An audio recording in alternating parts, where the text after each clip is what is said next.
This is one of those times I appreciate having that four-wheel drive. It came in handy Friday. Everybody's been saying to me, Grease, what are you driving that big truck in the D.C. area for? I mean, isn't it hard to park? I mean, I wouldn't drive that. Why don't you get something more economical on mileage? Nobody said that to me over the weekend. Everybody said, wow, I wish I had a truck like that. Yeah, they were sitting bumper to bumper on Massachusetts Avenue as I locked the hubs, put that thing in full-time four-wheel drive, bounced over the median, and went up the wrong way on Mass Ave. I didn't stop for nothing. Every now and then, as I passed one of those people in their little economy car, I said, hey, tell me about the miles per gallon you get now, huh? Tell me how much you love your Volvo now. And I had my gas guzzler wide open.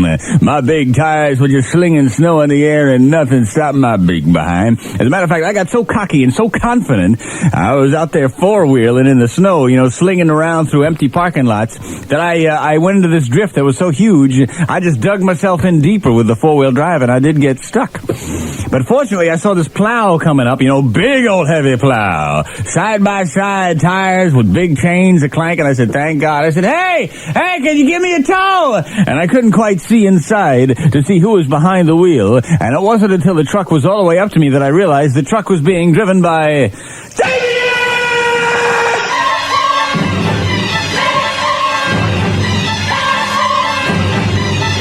My blood ran cold when I realized who it was.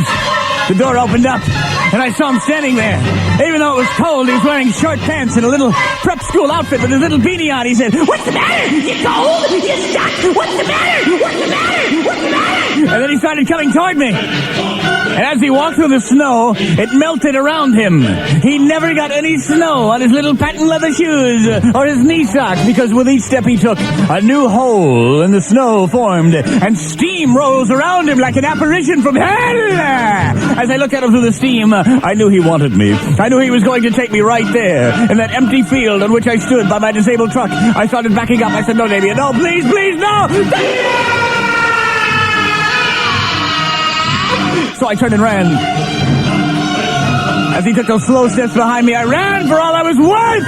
My seal was making tracks through the snow. Finally, I came to a clearing. There were a bunch of young boys playing. I took out my wallet. I dropped $50 in the snow. I said, quick, make a snowman out of me. Make a snowman out of me. Just pad snow all around me.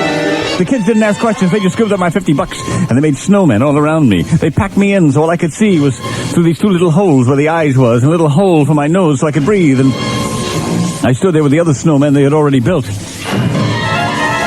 Sure enough, I heard the steam, I saw the smoke as Damien rounded the bend. And he stood there. He said, wow! Look at the snowman! Maybe I can have some target practice! And he pointed his finger, and a lightning bolt flew from his finger to the snowman on my left.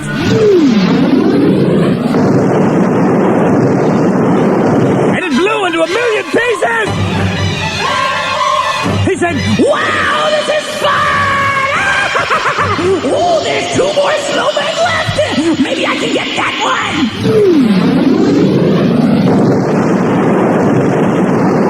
one! And he blew the other snowman to smithereens. Now there was just me left. And he came closer. I wonder who's in the snowman! I wonder who's in the snowman! And I was so terrified. I couldn't hold it any longer. Damien looked and laughed and said, the snowman! He walks, he talks, he even wets! I think I'll leave you there to freeze!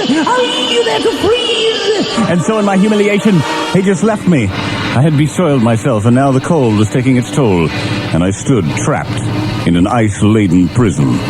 Well, I thought I was a dead man, but fortunately a wino came by, crawling and stumbling through the snow. I said, hey, help me, get me out of here! And the wino looked up and said, it's a magic snowman talking to me. I said, yeah, right, it's a magic snowman, just get me out of here, I'm crying out loud. He said, can I have a wish? I said, yeah, right, you can have anything you want, just get me out of here. And so that stinking, drunken bagman wino hacked and slashed until finally I could get an arm free. And I managed to claw the rest of my way out of the snowman. I said, thanks, buddy. He said, what about my wish? He grabbed my pant leg. He said, what about my wish? You promised me a wish. And I looked down at this drunken old stinking slob covered in his own filth. And I felt a little sorry for him. I said, all right, Pop, what's your wish? He said, I want to be warm. I just want to be warm. So I said, well, all right. And I looked around. Wouldn't you know, I was lucky there was a cab coming along. So I said, hey, taxi, taxi. And the cab skidded to a halt, and I opened the back door, and I threw this old wino in the back, and I leaned around to the driver. I flipped him a 20. I said, hey, take this man to the White House. Tell the guard at the front gate the ambassador from Poland is here to see the president.